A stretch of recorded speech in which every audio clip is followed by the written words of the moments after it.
Contrast that with a cabinet, 24 men and women, not one of whom has any serious experience of private business, who frankly haven't got a clue. Don't be surprised that in economic terms we are going down the drain. Now, Standards investigating me over the gift has now reared its head again as a result of a lot of copy in this week's Sunday Times, incidentally written by a journalist who publicly says that he despises me. And despite the fact that many of the things that were written in the article were wholly inaccurate or indeed irrelevant, yet another Standards investigation is underway. Standards are now being used as a political tool. On the gift, it was given to me on an unconditional basis. I can do with that money exactly as I wish. But there is a much bigger reason why I'm going to need that money, and it's simply this. For over 20 years now, I have been subject to constant demonization by the press. For daring to be outside the consensual view on many issues, I've been attacked again and again. And I am the most physically and verbally attacked public figure or politician of modern times. Yes, you will know of some of the incidents: milkshakes thrown in my face, placards bashed over my head. But let me promise you, you only know about a fraction of the number of times that I've been assaulted. One little example you've probably never heard of. It was a Sunday afternoon a few years ago in the local village pub.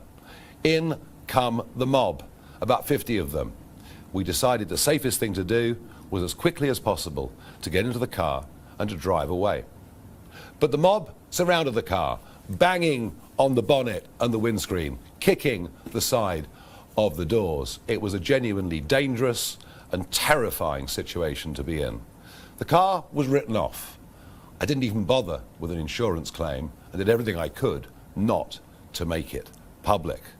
But these are the kind of things that I've had to put up with over many, many years. And over the last year it's got worse, with an attack on my home very similar to the one that the Prime Minister suffered, and literally daily online calls for me to be murdered. For some reason, that doesn't seem to worry the police. Repeatedly over the years, I asked the Home Secretary for help. I was rejected again and again. And in that period, when I wasn't in elected politics, between 2021 and 2024, I ran up personally very, very substantial bills to make sure that I was safe. When I became an MP, Parliament said, yes, we will help you with security. But almost unbelievably, just a couple of days after the murder of Charlie Kirk, 70% of that security funding was withdrawn. I am going to need security for the rest of my life, and I cannot even tell you how grateful I am to Christopher Harborne, because now I will never ever need to worry about whether I've got the resource. Well, the new attack from the media is that somehow I am a crook, I am dishonest. Yet another reason to hate me. Commentators over the weekend have said, oh, look at the interviews Nigel's doing. He's not himself. He's getting angry. Well, here's why.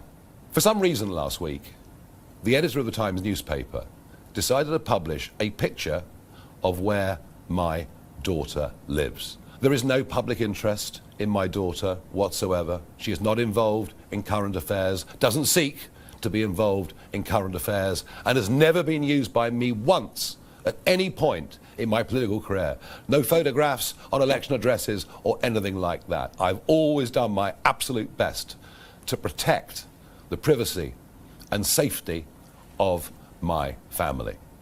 By publishing that photograph, the editor of the Times has directly threatened her security.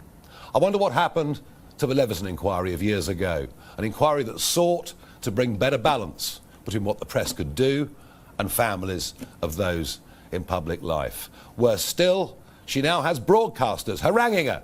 Sky News were one of them, and when I questioned them on it, they willfully and deliberately lied and said on their channel that they hadn't contacted the family. Well, let me be clear.